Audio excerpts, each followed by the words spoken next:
I shall never forget that hideous summer 16 years ago, when like a noxious affright from the halls of Eblis, typhoid stalked leeringly through Arkham. It is by that satanic scourge that most recall the year, for truly terror brooded with bat wings over the piles of coffins in the tombs of Christchurch Cemetery. Yet for me there is a greater horror in that time, a horror known to me alone now that Herbert West had disappeared. West and I were doing postgraduate work in summer classes at the medical school of Miskatonic University, and my friend had attained a wide notoriety because of his experiments leading towards the revivification of the dead. After the scientific slaughter of uncounted small animals, the freakish work had ostensibly stopped by order of our skeptical dean, Dr. Alan Halsey, though West had continued to perform certain secret tests in his dingy boarding house room, and had on one terrible and unforgettable occasion taken a human body from its grave in the potter's field to a deserted farmhouse beyond Meadow Hill. I was with him on that odious occasion, and saw him inject into the still veins the elixir which he had thought to some extent would restore life's chemical and physical processes. It had ended horribly, in a delirium of fear which we gradually came to attribute to our own overwrought nerves, and West had never afterward been able to shake off a maddening sensation of being haunted and hunted. The body had not been quite fresh enough. It is obvious that to restore normal mental attributes a body must be very fresh indeed, and a burning of the old house had prevented us from burying the thing. It would have been better if we could have known it was underground. After that experience, West had dropped his researches for some time, but as the zeal of the born scientist slowly returned, he again became importunate with the college faculty, pleading for the use of the dissecting room and of fresh human specimens for the work he regarded as so overwhelmingly important. His pleas, however, were wholly in vain, for the decision of Dr. Halsey was inflexible, and the other professors all endorsed the verdict of their leader. In the radical theory of reanimation they saw nothing but the immature vagaries of a youthful enthusiast, whose slight form, yellow hair, spectacled blue eyes, and soft voice gave no hint of the supernormal, almost diabolical power of the cold brain within. I can see him now as he was then, and I shiver. He grew sterner of face, but never elderly, and now Sefton Asylum has had the mishap, and West had vanished. West clashed disagreeably with Dr. Halsey near the end of our last undergraduate term, in a wordy dispute that did less credit to him than to the kindly dean in point of courtesy.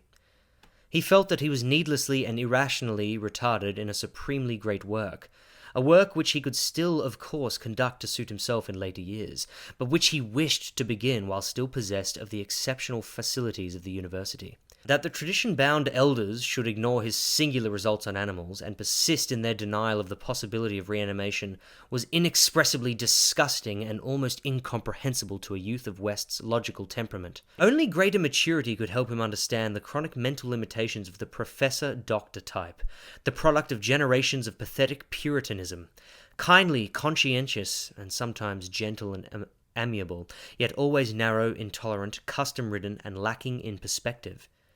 Age has more charity for these incomplete yet high-souled characters, whose worst real vice is timidity, and who are ultimately punished by general ridicule for their intellectual sins.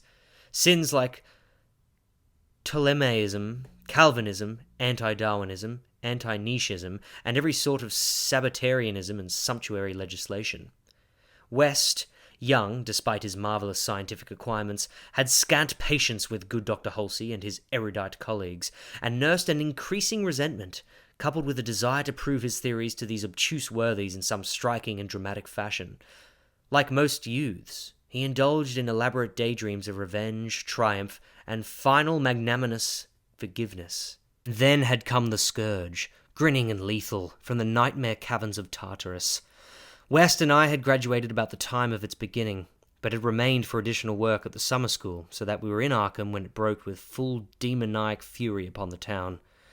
Though not as yet licensed physicians, we now had our degrees, and were pressed frantically into public service as the numbers of the stricken grew.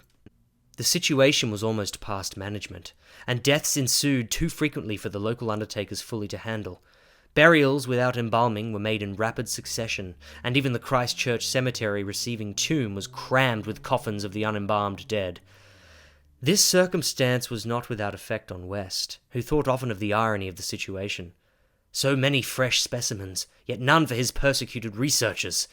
We were frightfully overworked, and the terrific mental and nervous strain made my friend brood morbidly.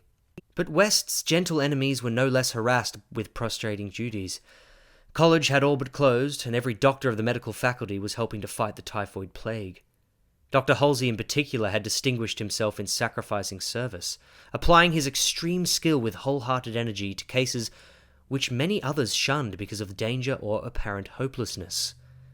Before a month was over, the fearless dean had become a popular hero, though he seemed unconscious of his fame as he struggled to keep from collapsing with physical fatigue and nervous exhaustion.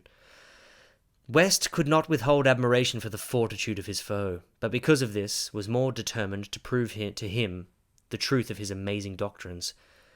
Taking advantage of the disorganization of both college work and municipal health regulations, he managed to get a recently deceased body smuggled into the university dissecting room one night, and in my presence injected a new modification of his solution. The thing actually opened its eyes, but only stared at the ceiling with a look of soul-petrifying horror before collapsing into an inertness from which nothing could rouse it. West said it was not fresh enough. The hot summer air does not favor corpses. That time we were almost caught before we incinerated the thing. West doubted the advisability of repeating his daring misuse of the college laboratory. The peak of the epidemic was reached in August. West and I were almost dead, and Dr. Halsey did die on the 14th. The students all attended the hasty funeral on the 15th, and bought an impressive wreath, though the latter was quite overshadowed by the tributes sent by wealthy Arkham citizens and by the municipality itself. It was almost a public affair, for the dean had surely been a public benefactor. After the entombment, we were all somewhat depressed, and spent the afternoon at the bar of the commercial house, where West, though shaken by the death of his chief opponent, chilled the rest of us with references to his notorious theories. Most of the students went home, or to various duties, as the evening advanced, but West persuaded me to aid him in making a night of it. West's landlady saw us arrive at his room about 2 a.m, with a third man between us, and told her husband that we had all evidently dined and wined rather well. Apparently this acidulous matron was right, for about 3 a.m. the whole house was aroused by cries coming from West's room, where when they broke down the door they found the two of us unconscious on the blood-stained carpet, beaten, scratched, and mauled, and with the broken remnants of West's bottles and instruments around us. Only an open window told what had become of our assailant, and many wondered how he himself had fared after the terrific leap from the second story to the lawn which must have been made. There were some strange garments in the room, but West, upon regaining consciousness, said they did not belong to the stranger, but were specimens collected for bacteriological analysis in the course of investigations on the transmission of germ diseases. He ordered them burnt as soon as possible in the capacious fireplace. To the police we both declared ignorance of our late companion's identity. He was, West nervously said, a congenial stranger whom we had met at some downtown bar of uncertain location. We had all been rather jovial, and West and I did not wish to have our pugnacious companion hunted down. That same night saw the beginning of the second Arkham horror, the horror that to me eclipsed the plague itself. Christchurch Cemetery was the scene of a terrible killing, a watchman having been clawed to death in a manner not only too hideous for description, but raising a doubt as to the human agency of the deed. The victim had been seen alive considerably after midnight. The dawn revealed the unutterable thing. The manager of a circus at the neighbouring town of Bolton was questioned, but he swore that no beast had at any time escaped from its cage. Those who found the body noted a trail of blood leading to the receiving tomb, where a small pool of red lay on the concrete just outside the gate. A fainter trail led away toward the woods, but it soon gave out. The next night, devils danced on the roofs of Arkham, and unnatural madness howled in the wind. Though the fevered town had crept a curse which some said was greater than the plague, and which some whispered was the embodied demon soul of the plague itself. 8 houses were entered by a nameless thing which strewed red death in its wake. In all, 17 maimed and shapeless remnants of bodies were left behind by the voiceless, sadistic monster that crept abroad. A few persons had half seen it in the dark, and said it was white and like a malformed ape or anthropomorphic fiend. It had not left behind quite all that it had attacked, for sometimes it had been hungry. The number it had killed was 14. 3 of the bodies had been in stricken homes and had not been alive. On the third night, frantic bands of searchers, led by police, captured it in a house on Crane Street near the Miskatonic campus. They had organised the quest with care, keeping in touch by means of volunteer telephone stations, and when someone in the college district had reported hearing a scratching at a shuttered window, the net was quickly spread. On account of the general alarm and precautions, there were only 2 more victims, and the capture was effected without major casualties. The thing was finally stopped by a bullet, though not a fatal one, and was rushed to the local hospital amidst universal excitement and loathing. For it had been a man. This much was clear despite the nauseous eyes, the voiceless simianism, and the demonic savagery. They dressed its wound and carted it to the asylum at Sefton, where it beat its head against the walls of a padded cell for 16 years, until the recent mishap, when it escaped under circumstances that few like to mention. What had most disgusted the searchers of Arkham was the thing they noticed when the monster's face was cleaned. The mocking, unbelievable resemblance to a learned and self-sacrificing martyr who had been entombed but 3 days before. The late Dr. Alan Halsey, public benefactor and dean of the medical school of Miskatonic University. To the vanished Herbert West, and to me, the disgust and horror were supreme.